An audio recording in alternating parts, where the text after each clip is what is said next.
ஆஃபீஸ்க்கான lunch menu sambar சாதம், அப்புறம் அப்பளம் தான்.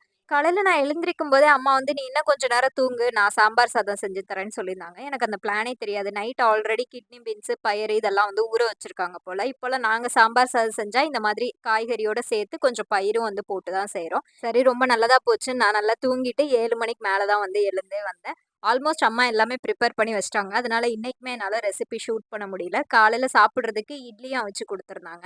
நான் குக் பண்ணும்போது காலையிலேக்குன்னு மெனக்கெட்டு நான் எதுவுமே செய்றதில்ல. இப்போ மோஸ்ட்லி சப்பாத்தி போடுவேனா மதியத்துக்கு, அதையே காலையிலேயே சாப்பிட்டு அப்படியே கிளம்பிருவேன். மாதுளை உரிச்சு வச்சிருக்கேன், ஜூஸ் போட்டுக்கோன்னாங்க. நான் மெதுவா சோவாரி கிளம்புறதுக்குள்ள எங்க அம்மாவே அதையுமே போட்டு குடுத்துட்டாங்க. என்னமோ தெர்ல அன்னைக்கு டே ஃபுல்லாவே நான் வந்து ரொம்ப ஃப்ரெஷ்ஷா இருந்த மாரி இருந்தது. காலையில அந்த ஒரு 1 1/2 மணி நேரம் சமையல் பண்ணா தான் அன்னைக்கு நாள் ஃபுல்லா நான் ஆக்டிவா இருந்தேன்னு தெர்ல. எப்பயும் டிராவல் பண்ற மாரி தான் ஆஃபீஸ்க்கு போயிருந்தேன். ஆனா என்னமோ அன்னைக்கு ஈவினிங் வந்ததுக்கப்புறம் கூட அந்த டயர்ட்னஸே தெரியல.